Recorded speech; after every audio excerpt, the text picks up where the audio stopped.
You see him on the news. CNN.com contributor, Dean Obeidallah. So, Dean... Watch him at comedy clubs. When I say Mecca, do you think of a holy place or an urban clothing line? Read his articles. And you hear him on the radio. The Dean Obeidallah Show is on live right here on SiriusXM Progress, Channel 127.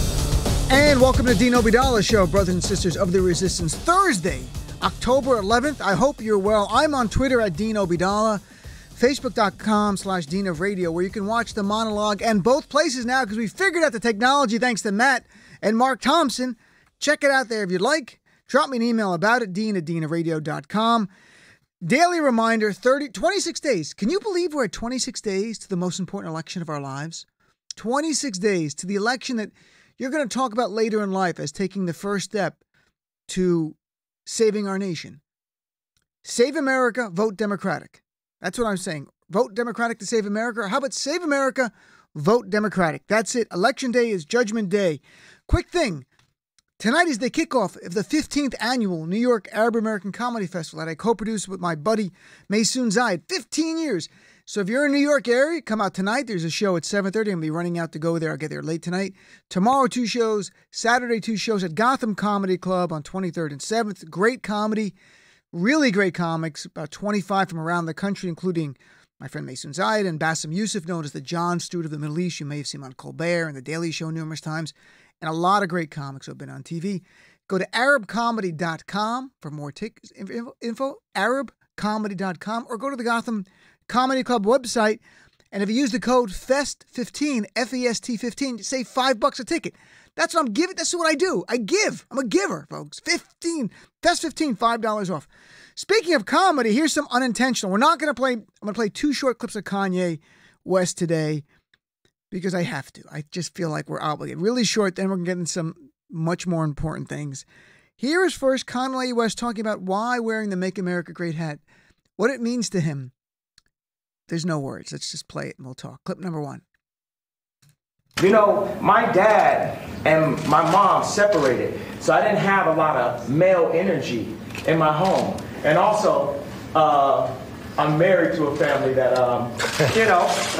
not a lot of male energy going on. It's beautiful, though. But there's times where, it's something about, I love Hillary. I love everyone, right?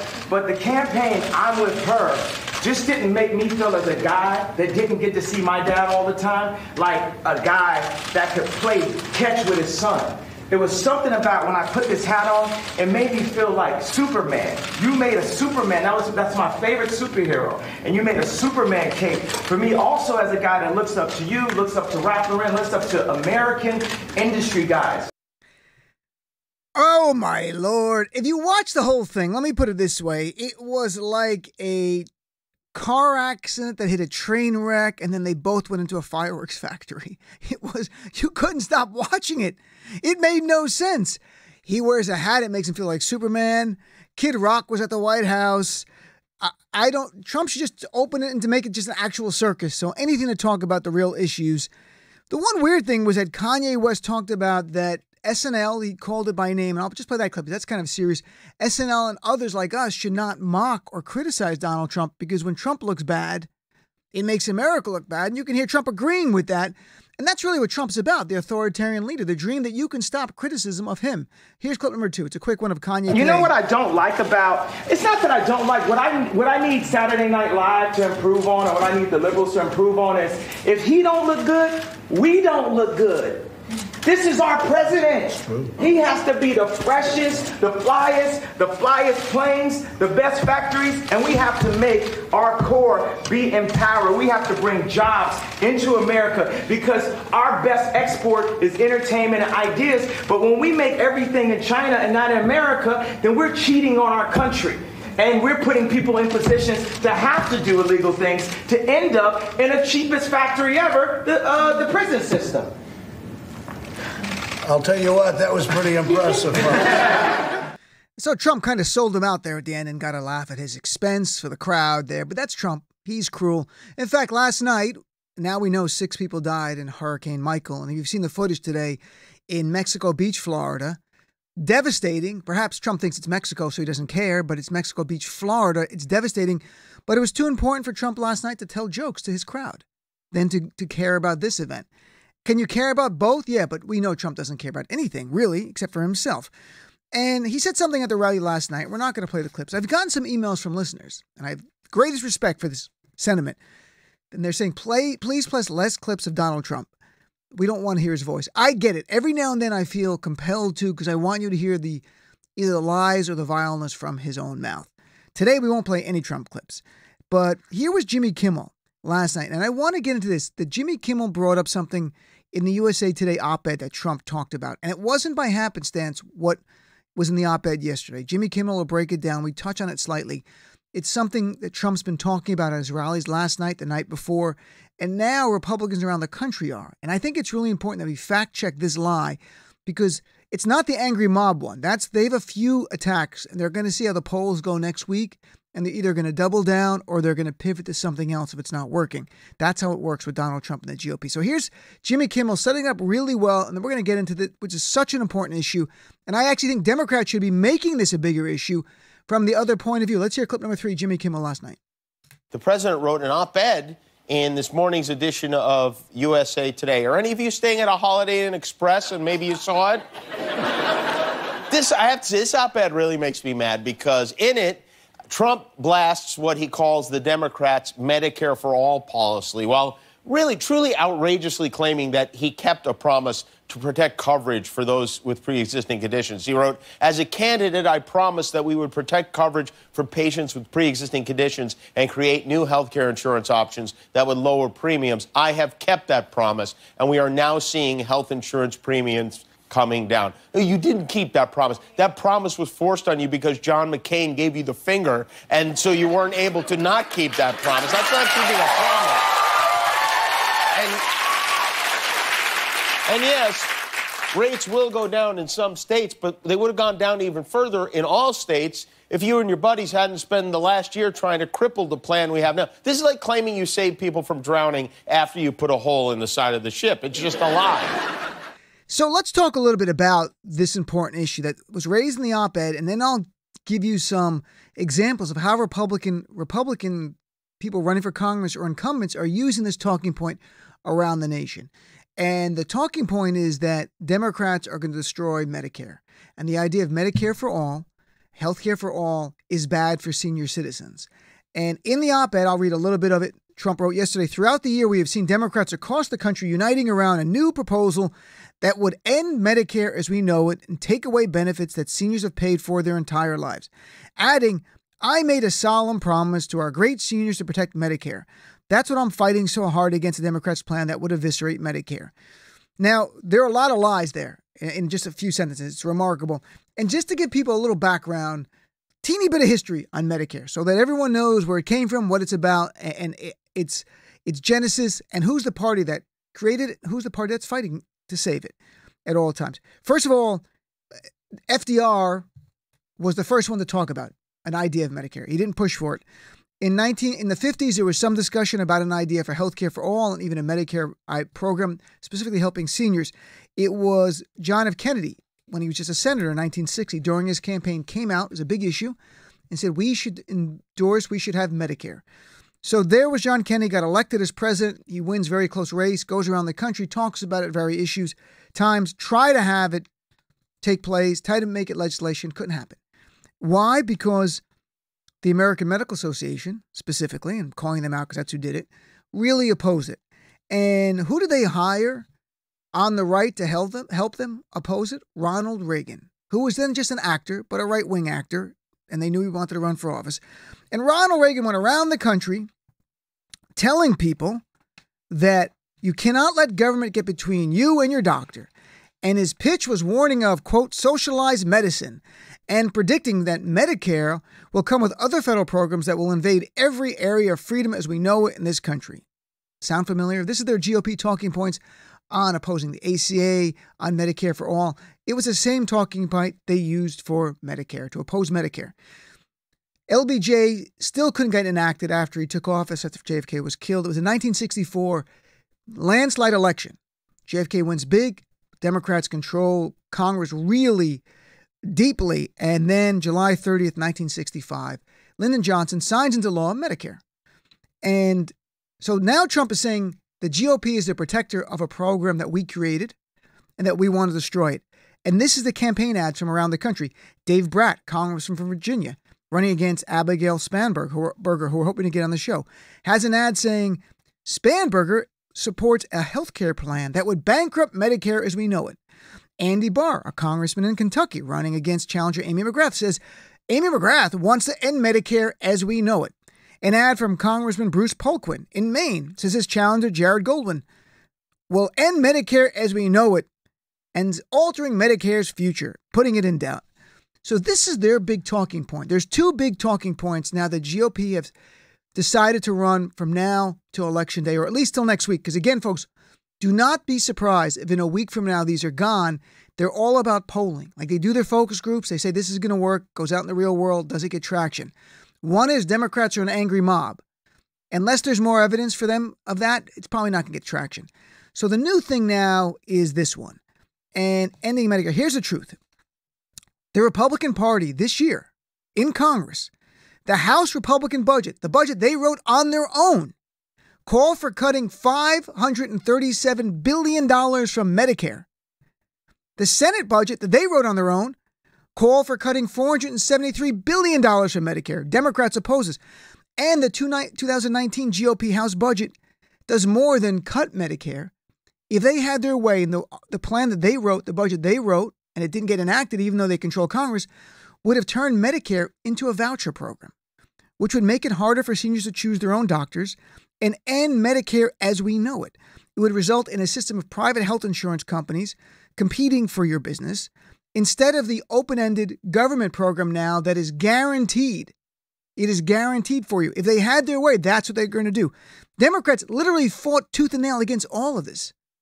But it doesn't matter. That was lie number one. Lie number two in Donald Trump's op-ed. Democrats have already harmed seniors by slashing Medicare by more than $800 billion in 2010, he was saying. In reality, this is resurrecting a misleading Republican talking point. That's absolute BS. That was savings to the program, and it was mostly taken from healthcare providers, not Medicare beneficiaries. And the result was new benefits for preventive care and prescription drugs from Medicare recipients. So we've not cut it.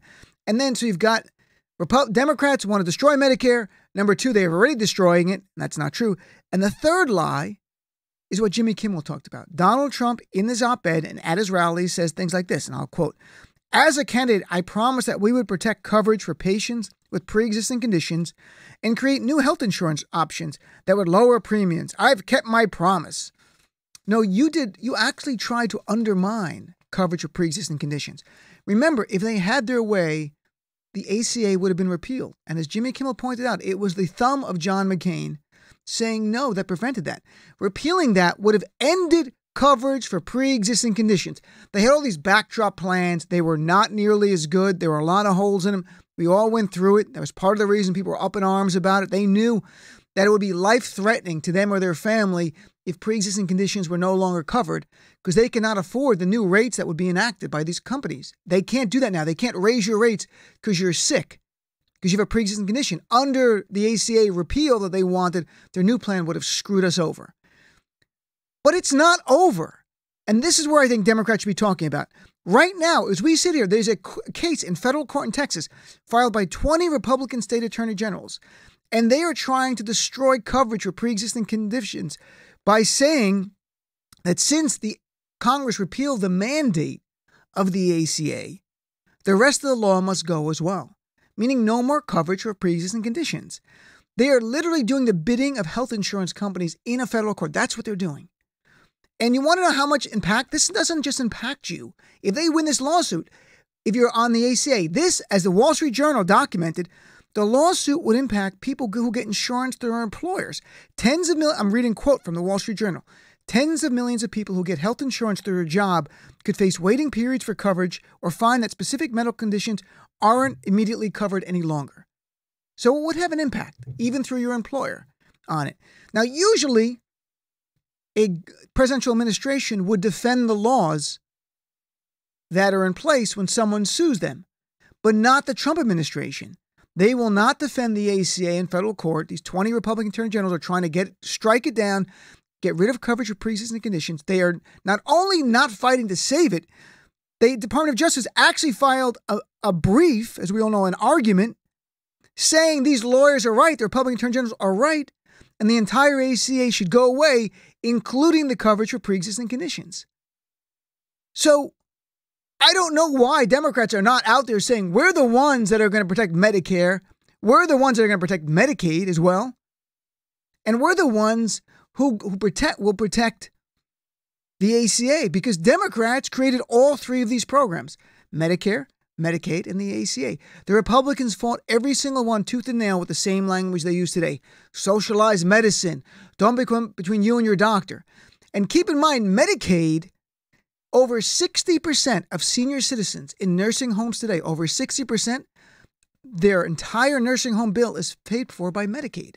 So this idea that it's just impoverished people of color, people on the right want to paint it as that. Medicaid helps people of all different races, and count millions and millions of white people as well, Trumpers, and people of all different backgrounds. Over 60% of senior citizens in nursing homes, their entire bill is paid for by Medicaid because they have nothing left. They've spent every asset they own for medical care because we have the worst medical system in the country. And I'm watching it firsthand with my mom, who's in her 80s, who has early dementia, and is spending every asset she has for a home health care aid not covered by insurance. And if she keeps living, the bonus is she has nothing. She's literally impoverished to nothing, and then has to go to Medicaid. And thank God we have Medicaid. Thank God LBJ passed Medicaid, so my mom doesn't live in the street, or she would live with us, obviously, instead. But if she had no one, where does she go? In the street? Thank God. But then she'll go into a nursing home, which takes Medicaid, and that will keep her alive as a senior. They want to cut $1.5 trillion, the Republicans, from Medicaid as well. So let's be clear. It is the Democrats that created these programs. It is Republicans that want to gut them. And why the USA Today ran that thing is absolutely off the charts. It would just fill with lies, but it doesn't matter. This is not just a Trump op-ed. My point by reading you what other Republicans around the country are playing is that this is their big issue now. That somehow they're the protectors of health care when millions have lost coverage already because of the way they've gutted the ACA. They want to gut Medicare. They want to change it to a voucher program. They want to change Medicaid, gut it, turn it into a state block grant program, which simply means there's not going to be the same amount of benefits as there is now. And they want to destroy the pre-existing conditions of health insurance. And as we sit here, they're fighting to do that in a federal court in Texas. And why that's not getting more coverage is beyond me. Because we're covering Kanye West in front of Trump instead of Republicans, 20 attorney generals plus Jeff Sessions, DOJ, writing a memo in support of it, getting rid of coverage, getting rid of the rest of the ACA, including getting rid of pre-existing conditions coverage. This is where we are in America. I think Democrats should be making a bigger deal of this. I'd love to hear what you think about that. Should we be talking about this more? You know, if there are attacks on Medicare for all, which is essentially supported by a majority of Americans now, I think that's a winner. And I think we make the fight, and we also frame it and say, look at your language you used against Medicare, socialized medicine, the exact same thing. And how great is Medicare for people? This is what I'd love to hear from you. Because I want Democrats, in 26 days, we're going to have this midterm. And running just against Trump in the midterm for referendums on a president, that kind of works. But beyond that, we have to start standing for things more. And there are many, I have candidates on all the time, and they're here on, and they're telling you they're not just running against Trump. They're running with an affirmative platform, and that's really important. But we are going to have a nationalization of an affirmative platform coming up after these midterms. And I think Medicare for all has got to be number one. I think health care for all, and that we're going to protect the pre-existing condition coverage, it's got to be right up there. And then education for all should be right up there as well. And we can figure out ways, if they can figure out a way to give a massive tax cut to the wealthy and to big corporations, we can figure out a way to help the middle class, the lower class, and even the upper middle class who cannot afford to send their kids to college or to tech schools or who need protection for Medicare or for Medicaid. If they can find a way to do it for the wealthy, we can find a way to do it for the rest of America. And that's what we need from our leadership, from our Democratic leaders, about policy. I care less about Kanye West. Does it matter that Trump was telling jokes in Pennsylvania instead of Florida? Yeah. But this stuff affects real life millions and millions of Americans, including my mom. So this is very personal. If you gut Medicare the way the Republicans want to cut, and literally, folks, non-exaggeration, I'm giving you the numbers in their budget that they wrote. The Republican budget this year, they proposed, and I don't know why they didn't enact it, but they wanted in the House $537 billion cut from Medicare.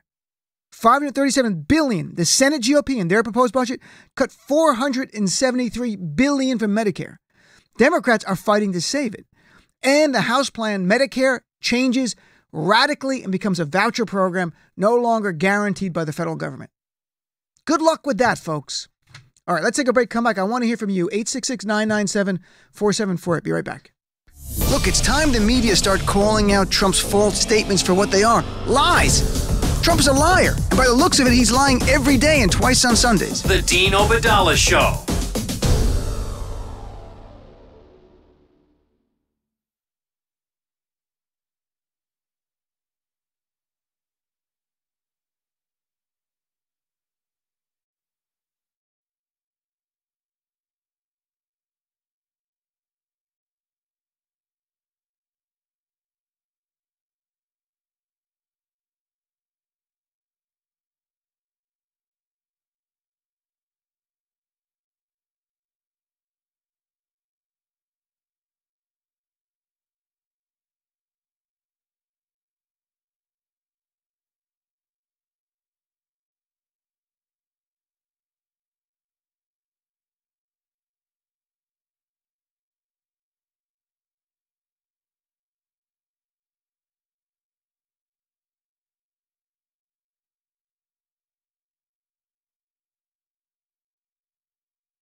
You've heard Dean's thoughts.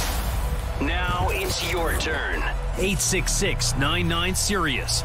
866-997-4748. This is the Dean Obadala Show. On Sirius XM Progress 127.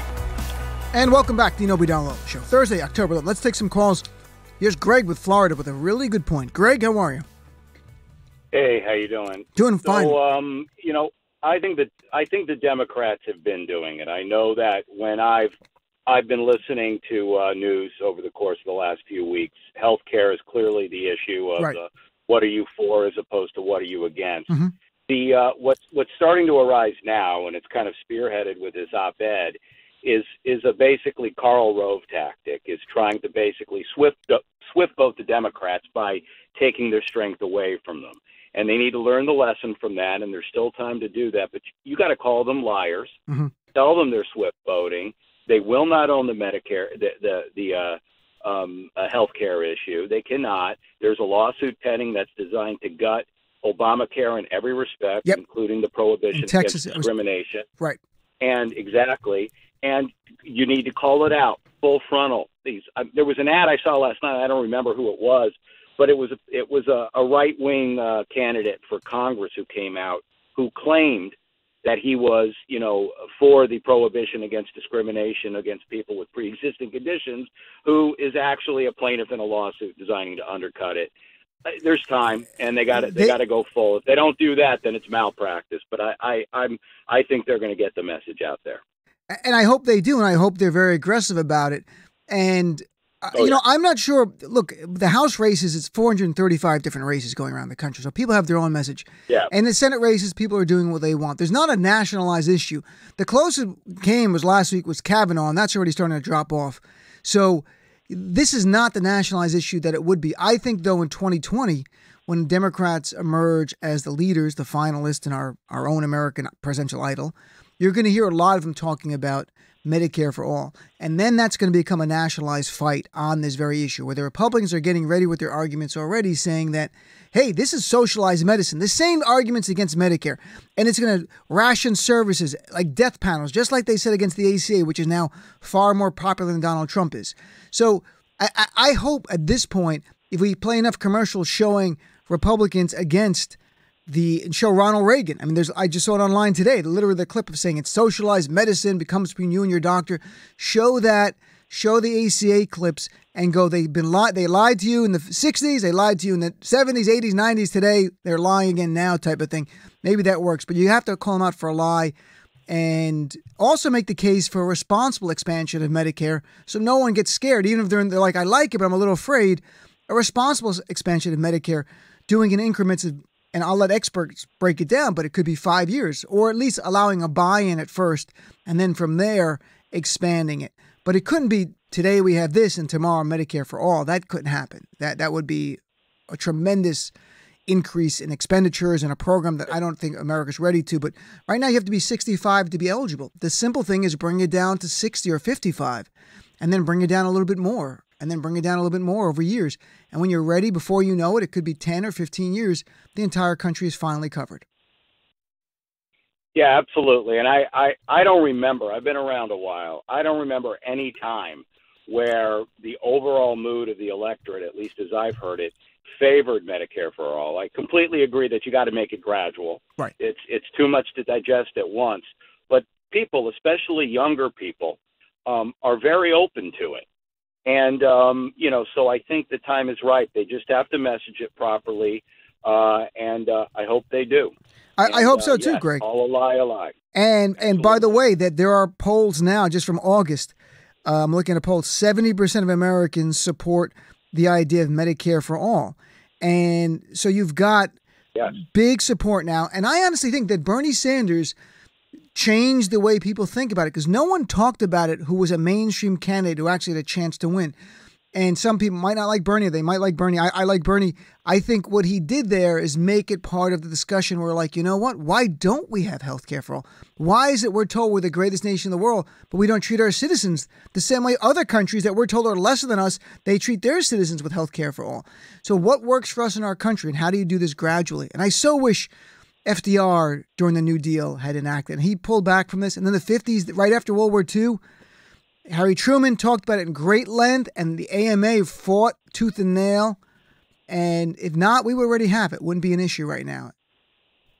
So that's where we are. Well, the long arc of history. Yes. I'm keeping my fingers crossed. All right, thanks, Greg. Good call, though. Your great point about the swift-boating Democrats on this issue, which is our strength, the same way swift-boated John Kerry on his strength, which was being a veteran and serving this nation, and they attacked him for it. So that's a great Absolutely. Framing of it. I liked it very much.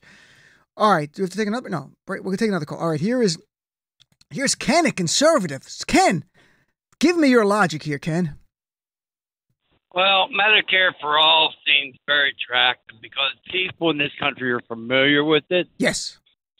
But that's because it's supported and upheld in large part by the private sector.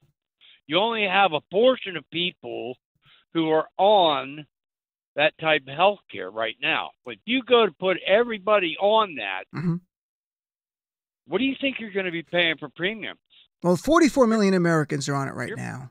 So, but Ken, what if you did it gradually? Are you against the concept of all Americans having health care if they want to have it? You want to keep your private insurance, you can keep it. So if the government can provide either a public option, which people can buy into it, and then you're paying a premium, but it's going to be much cheaper than private insurance, but it's through Medicare. That's the simplest way. Or slowly expanding this in a responsible way. Like doing it, we're going to go from 65 to eligibility to 60. And we do a stress test. You do a year or two and see how it works. And maybe you expand it down to 55. And before you know it, and if it's not working, it's not working, folks. I'm a realist. I think there's a way you can make it work. Most countries that have this are small countries. They're not large countries. We're talking, we're talking doubling our income tax. I mean, you're going to have to pay the same way I pay for Medicare now. Look, there's ways of doing it where you can buy into it now, and I think that's the simplest thing. And Republicans are against having people to be able to pay for it like a premium, but it's going to be much cheaper than a regular premium.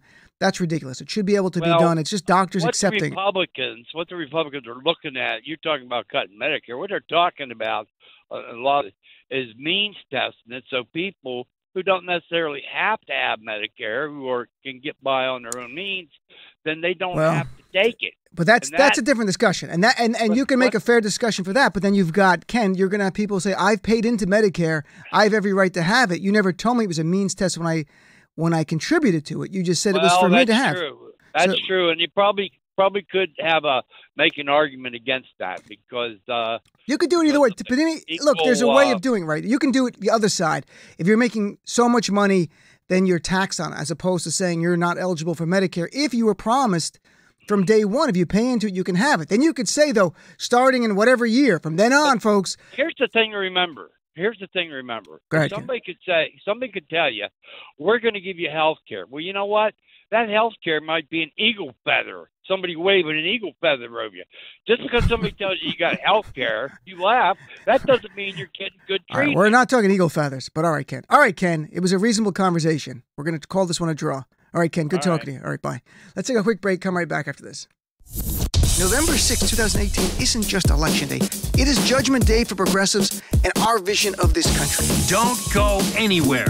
This is the Dean Obadala Show on Sirius XM Progress 127.